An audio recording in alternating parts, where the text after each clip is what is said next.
അസ്സലാമലൈക്കും. ഞാൻ ഫിറോസ് കുന്നംപറമ്പിലാണ്. ഞാനിപ്പോ ആലുവയിലുള്ള രാജഗിരി ഹോസ്പിറ്റലിലാണ്.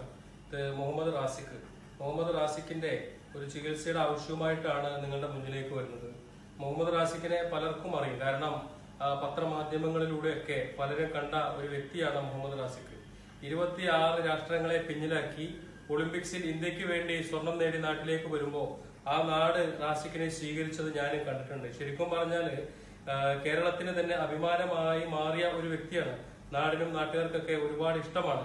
സിവിൽ സർവീസിന്റെ ഇതുവരെ എന്താ പറയാ ഏറ്റവും നന്നായിട്ട് പഠിക്കുന്ന ഒരു കുട്ടി. ആ പഠിത്തത്തിനോടൊപ്പം തന്നെ ഈ കായിക താല്പര്യവും കൂടിയുള്ള ഒരു കുട്ടിയാണ്.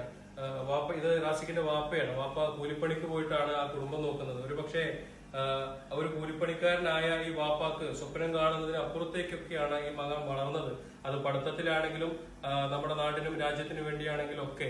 അതുകൊണ്ട് തന്നെ റാസിക്ക് എറണാകുളത്താണ് പഠിച്ചുകൊണ്ടിരിക്കുന്നത്. ആ എറണാകുളത്ത് പഠിക്കുന്ന സമയത്ത് ആലുവയിലുള്ള ഹോസ്റ്റലിന്റെ മുകളിൽ നിന്ന് 3 നില കെട്ടിടത്തിന്റെ മുകളിൽ നിന്ന് റാസിക്ക് താഴെ വീഴായിരുന്നു.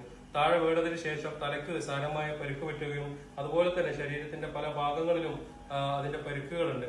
ഇപ്പോ ഏകദേശം 1.5 മാസമായി റാസിക്കിന്റെ അവസ്ഥ. ഇതാണ് റാസിക്കിന്റെ അവസ്ഥ. അപ്പോ വല്ലാത്ത ഒരവസ്ഥയിലാണ്. ചികിത്സ മുന്നോട്ട് കൊണ്ടുപോകാൻ സാധിക്കാത്തത് കൊണ്ടാണ് ഇപ്പൊ ഞാൻ നിങ്ങളുടെ മുന്നിലേക്ക് വന്നത്. നിങ്ങൾക്കറിയാം, ഈ കോമ സ്റ്റേജിലൊക്കെ ആയ രോഗികൾ റിക്കവർ ചെയ്ത് പുറത്തേക്ക് വരണമെങ്കിൽ ചുരുങ്ങിയത് 6 മാസമെങ്കിലും ആവും. ഒന്നവര് ഇതാവണമെങ്കിൽ 6 മാസത്തെ ചികിത്സ തന്നെ വളരെ ബുദ്ധിമുട്ടാണ്. അപ്പൊ ഒരു സാധാരണക്കാരനായ കൂലിപ്പണിക്കാരനായ ഇദ്ദേഹത്തിന്, റാസിക്കിന്റെ വാപ്പയാണ്, ഒരു തരത്തിലും മുന്നോട്ട് കൊണ്ടുപോകാൻ കഴിയാത്ത ഒരു സാഹചര്യമാണ്. നാട്ടുകാരൊക്കെ സഹായിച്ചിട്ടാണ് ഇതുവരെ പിടിച്ചിരുന്നത്. അതുകൊണ്ടാണ് ഞാൻ നിങ്ങളുടെ മുന്നിലേക്ക് ഈ ഒരു ആവശ്യവുമായിട്ട് വരുന്നത്. എല്ലാവരും ആത്മാർത്ഥമായിട്ട് സഹായിക്കണം. നാടിന്റെ ഇനി ആ കുടുംബത്തിന് നമുക്ക് തിരിച്ചു കൊടുക്കണം. കാരണം ആ കുടുംബത്തിന്റെ ഏക പ്രതീക്ഷ മുഴുവൻ ഈ കുട്ടിയിലാണ്. വേറെ ആരും ഇവർക്കില്ല. അപ്പൊ അതുകൊണ്ടാണ് ഞാൻ നിങ്ങളുടെ മുന്നിലേക്ക് വരുന്നത്. ആ വാപ്പ ശരിക്കും പറഞ്ഞാൽ നമ്മളിങ്ങനെ ഇരിക്കില്ലേ, കാവലിരിക്കുകയാണ് മകന് വേണ്ടി. ഉറക്കവും ഇല്ലാതെ ഈ ബെഡിന്റെ അടുത്ത് ഈ വാപ്പ ഇങ്ങനെ കാവലിരിക്കുക. തന്റെ മകൻ എന്തെങ്കിലും ആ കണ്ണു തുറന്ന് പഴയ ഇതിലേക്ക് വരും എന്നുള്ള ആ ഒരു പ്രതീക്ഷയോടുകൂടി, ആ പ്രതീക്ഷയ്ക്ക് ഒരു കൈത്താങ്ങായി നമ്മൾ എല്ലാവരും പ്രവർത്തിക്കണം.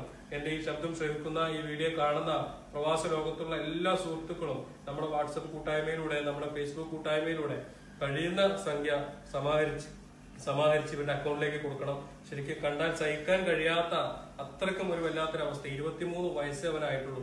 ഈ 23ാമത്തെ വയസ്സിൽ ജീവിതം തുടങ്ങിയിട്ടില്ല. കാരണം നിങ്ങൾക്ക് അറിയാലോ, ആ പഠിത്തം കഴിഞ്ഞ് യഥാർത്ഥ ജീവിതത്തിലേക്ക് കാലെടുത്ത് വെക്കും മുന്നെയാണ് ഇങ്ങനെ അവസ്ഥ. നമ്മളൊക്കെ ആത്മാർത്ഥമായിട്ട് ശ്രമിച്ചാൽ നമുക്ക് വളരെ പെട്ടെന്ന് തന്നെ നമുക്ക് ജീവിതത്തിലേക്ക് തിരിച്ചു കൊണ്ടുവരാൻ സാധിക്കും. അതുകൊണ്ട് എല്ലാവരും ആത്മാർത്ഥമായിട്ട് ശ്രമിക്കണം. പാലക്കാട് ജില്ലയിലെ ചാലിശ്ശേരിയാണ് അവരുടെ വീട്. ഏകദേശം നിങ്ങൾക്കറിയാം, മലപ്പുറത്തിനോടൊക്കെ ചേർന്ന് കിടക്കുന്ന ഒരു ഭാഗമാണ്. അപ്പൊ എല്ലാവരും ആത്മാർത്ഥമായിട്ട് ഇതുമായിട്ട് സഹകരിക്കണം എന്ന് ഒരിക്കൽ കൂടി അഭ്യർത്ഥിച്ചുകൊണ്ട് ഞാൻ നിർത്തുകയാണ്. അസ്സലാമു അലൈക്കും.